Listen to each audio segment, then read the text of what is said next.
takeandtalkpics.com. I'm Rob Kruger, and this is episode 63 with our Fundamental Fridays, and we're going over ISO.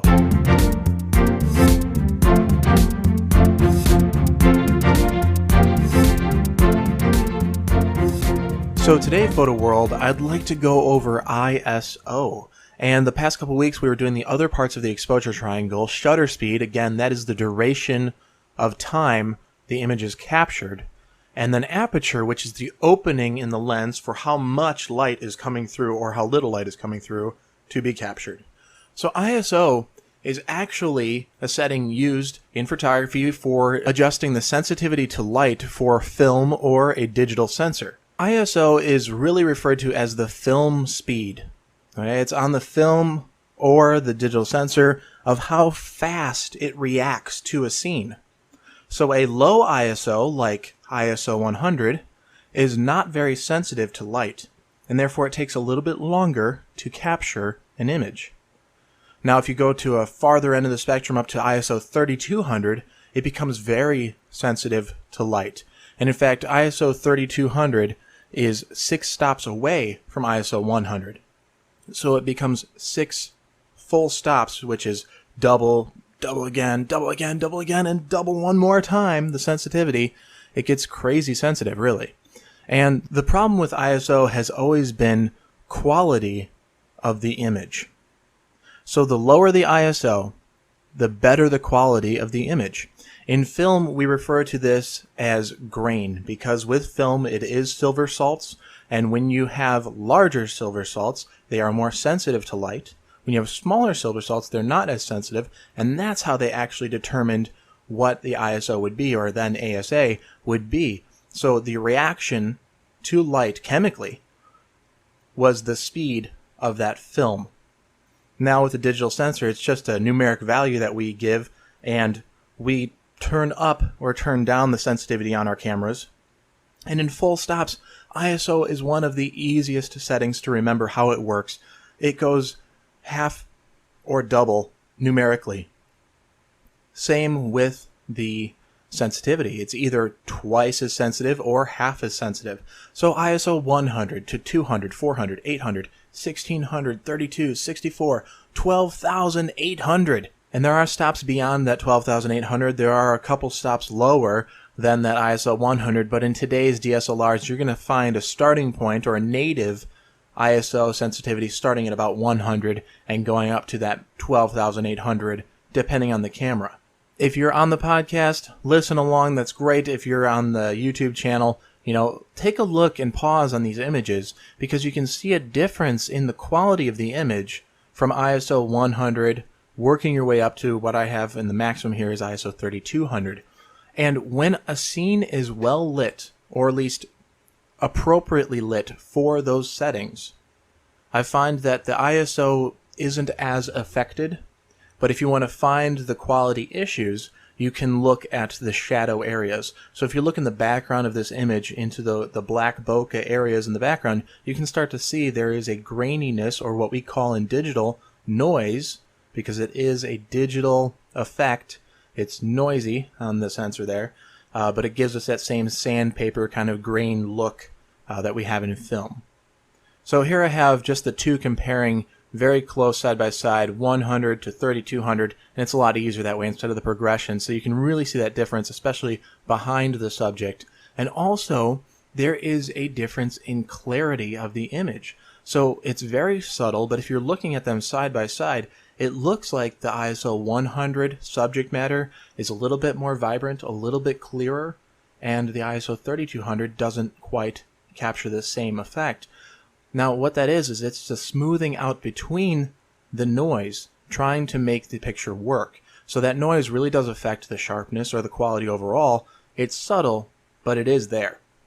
This does complete the exposure triangle. So we do have shutter speed, aperture, ISO, and you can change one, but it's going to affect the others.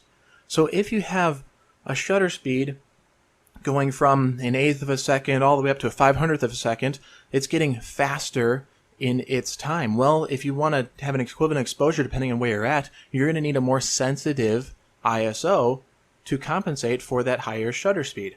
So if you need a faster shutter speed, you can try boosting your ISO. Or with that aperture, you can open up the aperture, go to f2.8 instead of f4. That'll allow more light through the lens, and you can now have a faster shutter speed to compensate for it. These three work together to create our exposure. But what is exposure? Well, in photography, exposure is the amount of light per unit area reaching a photographic film or sensor, digital sensor, as determined by shutter speed, the lens's aperture, and the scene's luminance. So what does that mean? It means that one affects the other, and you cannot create an exposure without all three of them playing into it. When you put your cameras on auto, or you use your cell phone to take a picture for Instagram, or whatever you're doing, those things will decide for you. And first and foremost, they're going to analyze what will be the settings to allow for a much sharper image. With that in mind, it's going to want a faster shutter speed. It's want to be able to capture it quickly, so that way there's no chance of camera shake or subjects moving too quickly to blur the image.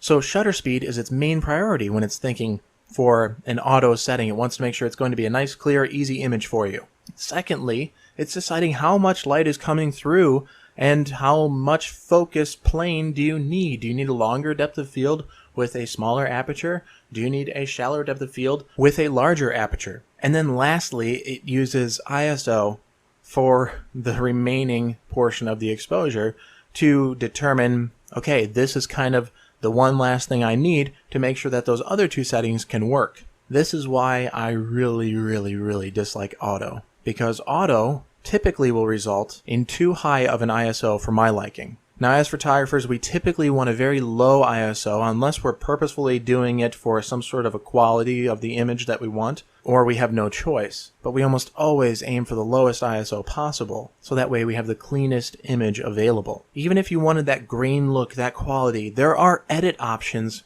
after the fact in Lightroom and Photoshop to bring that back to the image, so that way you have the clean version available, but then you can have your artistic edit afterward. Photo World, now that we're getting into the exposure triangle, we have all three settings, shutter speed, aperture, and ISO, we are starting to be able to explore a little bit and take some pictures and have some fun with it. So go out there, take some pictures, share them with me on the Facebook fan page or on Twitter, and use hashtag HeyPhotoWorld. You know, I'd love to see what you guys are creating with the exposure knowledge you have. So next week, we're going to start talking about depth of field and the three major parts that go into that. Now, one, we've already talked about a little bit, aperture, and I'll expand upon that even further next week. But I think it's really important to remember there are two others that really affect depth of field, and they can help you when you're trying to achieve a certain look. So that's basically it. I mean, thanks for tuning in. We're going to see you next time here on TakeAndTalkPics.com. Have a good one and happy shooting.